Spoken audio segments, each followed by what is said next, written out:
Next, would like to welcome up those testifying on an act relative to Massachusetts time zone and an act establishing permanent standard time within the Commonwealth to promote sleep and health. In person, Dr. Karin Johnson, Coalition of Permanent Standard Time, Academy of Sleep Medicine.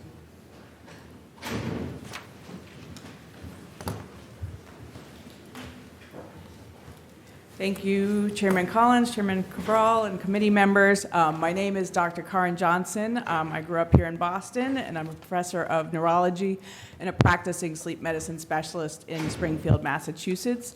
I support H.3405 for permanent standard time and strongly oppose S.2157 for permanent daylight savings time. I'm here representing the American Academy of Sleep Medicine. I have three main takeaways. The first is that history and law both support permanent standard time as the only viable way to end seasonal clock change. There are harms to, or the second is that there are harms to the spring change to daylight savings time, but there are even greater risks to staying on permanent standard time. And third, permanent standard time is the naturally healthy choice, offering multiple long-term benefits to physical health, mental health, safety, and performance, and especially for our children. The majority of Americans consistently express desire to lock the clock, but how to end the switch is more up for debate. Permanent daylight savings time has been tried and failed twice before and is federally prohibited. And the attempts at the federal level to allow that to change is losing steam and has failed to pass now twice recently. On the other hand, permanent standard time is already federally approved and public support is growing. This March, a Gallup poll revealed that twice as many Americans now support permanent standard time over permanent daylight savings time. 60% of American adults, 80% of teens don't get the recommended amount of sleep. Think about how you or your children feel when you don't get enough sleep. You may have missed a meeting, drifted out of your lane, eaten an extra bowl of ice cream. Now instead, think about how much better you feel after a good night's sleep. Permanent standard time will give more people the opportunity to prove their sleep without even trying, again, especially for our children. The sun is one of the most important drivers of our health and well-being, but the timing of sunlight is critically important. Without enough morning light or with too much evening light, our circadian rhythms delay, disrupting our sleep patterns and our body and brain functions. Permanent daylight savings time would delay sunrises in Massachusetts after 8 a.m. for 2 months every winter, depriving us of critical morning light. This is why permanent daylight savings time is exponentially worse than seasonal daylight savings time. There are many harmful effects that occur in the days after the spring transition to daylight savings time, including more strokes and heart attacks. But this does not mean that ending the clock change with permanent daylight savings time would be better. Instead, the later sunrises and sunsets lead to higher risk of chronic diseases, including but not limited to cancer, diabetes, and heart disease. Permanent standard time, on the other hand, can improve mental health, reducing depression and suicide rates. Since Massachusetts commissioned a 2017 report that endorsed permanent daylight savings time, new scientific data has led to multiple position statements by medical and scientific groups in support of permanent standard time. The 2017 report only accounted for the short-term changes after the clock change and not the long-term impacts on health and safety. It accounted for potential benefits of later light on commerce, but not the harms to education and productivity that disrupted sleep would have on the economy as a whole. The purported energy-saving benefits have been disproven by multiple studies. In summary, while seasonal daylight savings time would allow for more evening light, it forces unpopular, costly, and harmful biannual clock changes. Permanent standard time offers a balanced approach that aligns with our natural circadian rhythms, improves our health, safety, productivity, and eliminates those harmful and unpopular seasonal clock changes. While permanent daylight savings time may seem beneficial on the surface, it brings substantial costs to the well-being, especially of our children, and inefficiencies to our economy. It is also federally prohibited, so it is not a feasible option. I urge this committee to consider the long-term benefits of adopting permanent standard time. While the bill, H.3407, would not enact permanent standard time immediately, only doing so if neighboring states pass similar bills, Massachusetts can be a national leader in backing the scientifically proven, nationally healthy, and only viable way of ending clock change by supporting this bill. Chair Cabral. Good afternoon. I find your testimony very interesting, but I'm not sure if I believe all those bad things that happens if we move away from permanent standard time. I would like to see some more evidence of that. This is an ongoing debate, right? Is it better to have more daylight in the morning or in the evening, right? And also depends where we are positioned, right? I think Massachusetts actually is positioned more in the Atlantic zone time No, than permanent we're time. we're very in the middle. Look at Cape Cod, see where they are. For example, Cape Cod, where they are, Provincetown. It's completely an Eastern time zone. It is, but it's closer to the Atlantic time. So I think this is an ongoing debate. We can't resolve it without moving the federal level. But you have states that have 2 time zones, right? There are states in So what happens in those states? They could opt just to have 1 time zone. Why do they opt to have 2 time zones, right? Because it makes more sense based on their geographical location. I kind of like more daytime or light time in the evening myself. But I'm willing to listen. I think some of your statements around if we move away from permanent standard time, we're going to have all these other problems. I would like to get a little more scientific information on that. I think that's a little broad statements, if you will. At least I haven't, from what I've read, from what I've looked at this issue. I think sleep deprivation, I agree with you, right? Our kids shouldn't go to school at 7:30 in the morning, right? I think we should adjust that. It's crazy, right? When you make a young person be up, have to be in school by 7:15 in order not to miss homeroom, I think that's ludicrous, right? Never mind trying to get adults to get someplace at 7:30, never mind children. So I really think I agree that sleep is important, but I think it doesn't rest all on the permanent standard time or Eastern Standard Time or even light savings time. I think there's other societal norms that we normally go by that has also negative impacts, and not necessarily just the time zone. We can't blame it all on the time zone, right? So yeah, I mean, I appreciate your concerns. In my written testimony, I submitted over 100 research articles that do discuss the data that has grown substantially in the last 10 years, which is, again, why these scientific societies have decided there is enough evidence to say that permanent standard time is the healthy choice. If you take something like driving, we think it's safer when it's light driving. That's a known fact. But despite that, and despite more people do drive in the afternoon hours, studies really support that the impact of sleep and circadian disruption affects our cognition, our sleepiness, our judgment, and that we end up with 20% more fatal car crashes in places where the sunrises and sunsets are later. Indiana used to be on permanent standard time in most of the state, and parts of the state were on seasonal standard time. They found that kids did better on their SATs substantially in the parts of the state that were on standard time versus daylight savings time.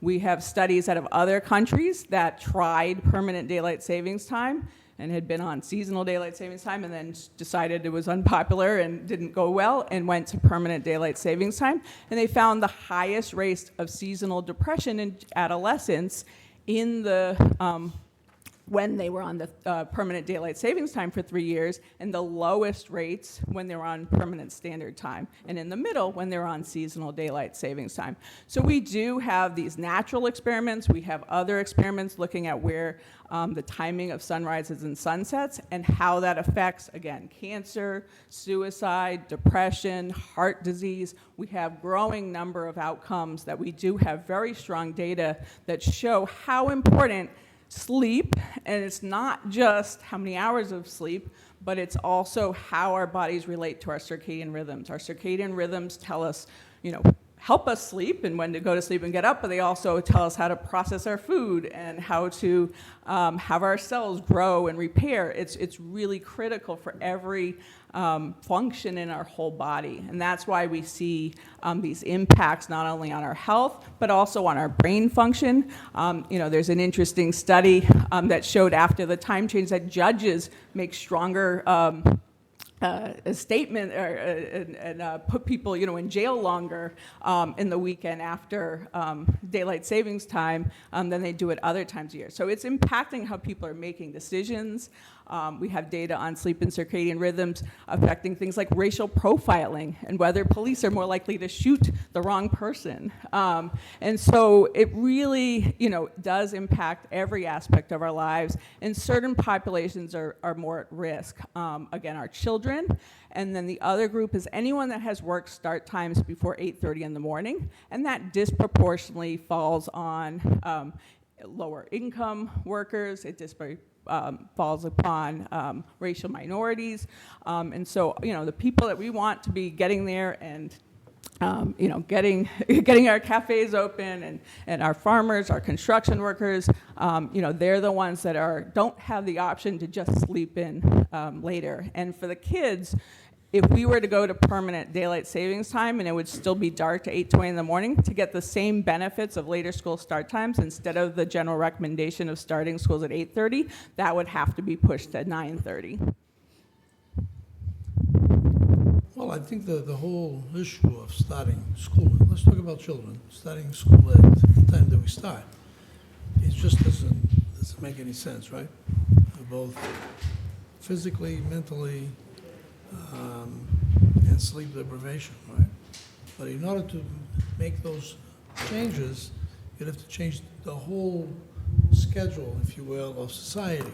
And that's why the easier way is actually going to permanent standard time. Then you wouldn't need those later school start times as much. And you'd not only be helping the children, but you'd also be helping, your parents, your workers, the other people in the society who also have these early work start times. Have you looked at, is there any studies in particular around permanent Eastern Standard Time in the winter here, right? By 4 o'clock, it's starting getting dark. I think some folks, I've known of some folks who actually move to the West Coast to get more daylight during that period of the winter here in New England because of depression. Yeah, we have short days up in the north. We have disproportionately longer days in the summer, so we have about an 8-hour switch in our day length.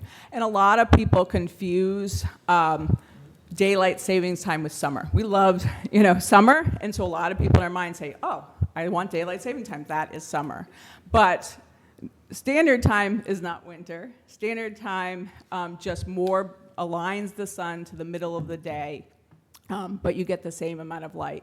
I always think of March when the days are getting longer, you're starting to be able to get out of work and do more, and that's great, and it's getting warmer, but that comes anyways. And then suddenly we have the clock switch in March, and now I'm tired again, and you lose that sort of, couple of weeks to a month when you could have just been enjoying those longer days. So summer comes irregardless, winter comes, unfortunately, irregardless. So yes, if you don't want the winter, you do have to move away. And it would get dark, on the early side here, but what you can do with that light, whether it's getting dark at 4 versus 5, is not a big game changer for most people. And so, you're not you're still leaving work and essentially it being dark, unfortunately, around here in December and January. We just have short days here. but that is not standard time versus daylight savings We have short time. days and we have short summers. So what happens to those individuals who live in places where 6 months out of the year is all day, it's completely daylight, and the other 6 months is completely nighttime? So what happens? Is there any studies on those individuals? So there are different studies, and certainly, those places with the very extreme, light patterns, it does affect, health outcomes. You can get more sort of free running schedules if you just don't get those sort of changes. But that is a sort of different extreme than sort of the daylight savings time, standard time sort of comparison. Okay, thank you. Thank you. Thank you.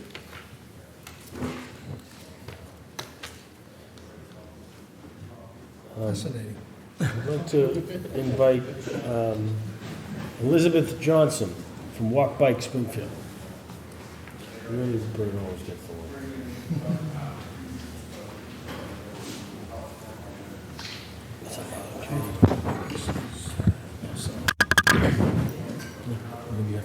My name is Elizabeth Johnson. I'm the convener of a group of residents in Springfield called WalkBike Springfield, and we're working to improve the safety of pedestrians and cyclists in Springfield. This is a particular concern for us because in 2 of the last 5 years, Springfield has been the deadliest community for pedestrians in all of Massachusetts. And a particular, on top of that, so we've worked very closely with Walk Massachusetts, who puts out an annual crash report, and they did find that in their most recent report that the majority of their crashes occurred in the dark. But a particular concern for us, because there have been some close calls, are the concern for children who are standing waiting for school buses in the morning. This is when drivers are less alert, and when there's daylight savings, this increases the length of time in the darkness in the morning. And in fact, Dr. Johnson referred to this. There have been situations where the country did change to full year-long daylight savings in April of 1974. And what was found immediately happened in Florida was there were 8 children were killed in the early morning accidents almost immediately after this change. And this led to parts of the entire switch back from the year-long daylight savings happened less than a year later, but in Florida they changed it back even sooner. And so this just is a precautionary call, situation to what we're trying to prevent in our overall efforts to make it safer for pedestrians in our city. So I definitely ask for your support for House 3405 and to oppose Senate 2157. Thank you. Questions for Brittany? Thank you. Next, we'd like to welcome I believe that, no, we're going to ask virtually Richard Sidney, who's here to testify in this legislation.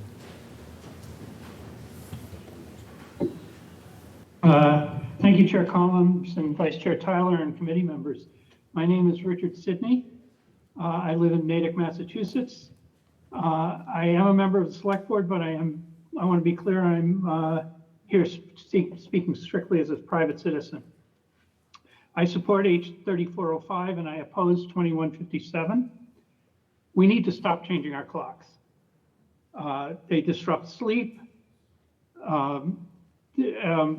And when I was Chief Technical Officer of a company working with people not only in Eastern Standard Time, but with people in other countries, what we found was multifold. First of all, on the days of the time zones, time zone changes, people were sleep deprived and not as functional.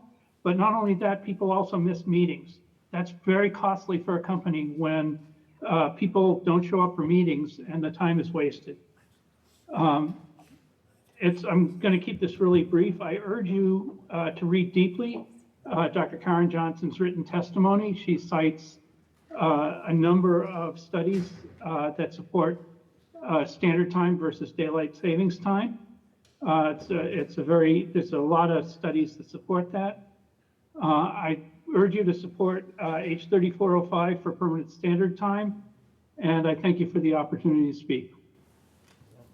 Thank you very much for your testimony. Questions, committee? Seeing none, I'd like to welcome virtually to testify on the same bill, J.P.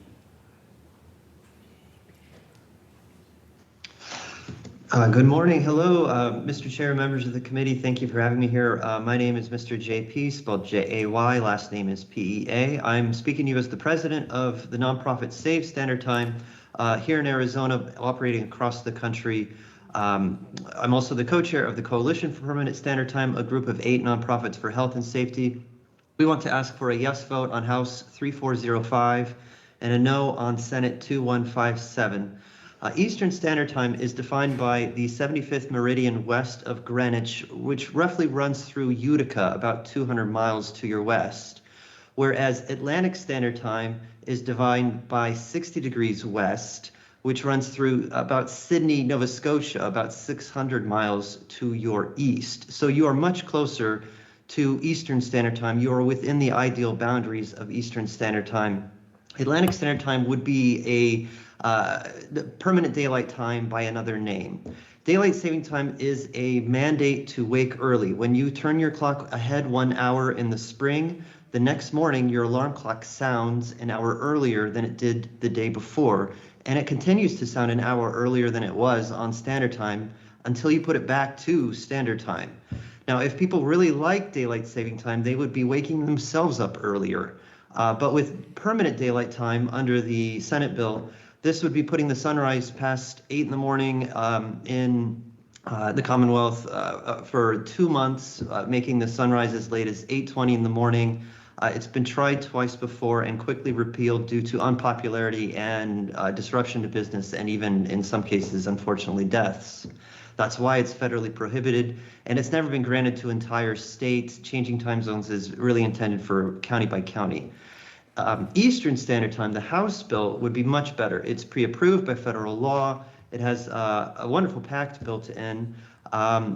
You're going to get more likely Eastern Standard Time out of New York, where they have even later sunrises and sunsets, being further west than you. They would never sign on to Atlantic Standard Time. It would put their sunrise near 9 o'clock in the morning. Standard Time, as the good doctor said, balances the morning light for all walks of life, especially those who have to work earlier in the morning, and for school children. If you're talking about putting clocks ahead and pushing schedules back, that would just cancel each other out, and you'd have to put schedules doubly back. So it doesn't make sense to go to permanent daylight and start school later. You want the permanent standard bill, as in the House bill, and no on the Senate bill. I'd be glad to answer any questions you might have, and I thank you very much for this opportunity to speak. Thank you. Would like to ask what the state of Arizona is doing on this one. Yes, so I moved to Arizona from rural Iowa, where I originate, and on Arizona we have permanent mountain standard time. We passed a state law to exempt ourselves from the clause in the Uniform Time Act that says you want to do daylight saving time or you want to opt out and keep standard time. So in Arizona, like Hawaii and like the 5 U.S. territories, we have kept standard time since the 60s. So it works very well here.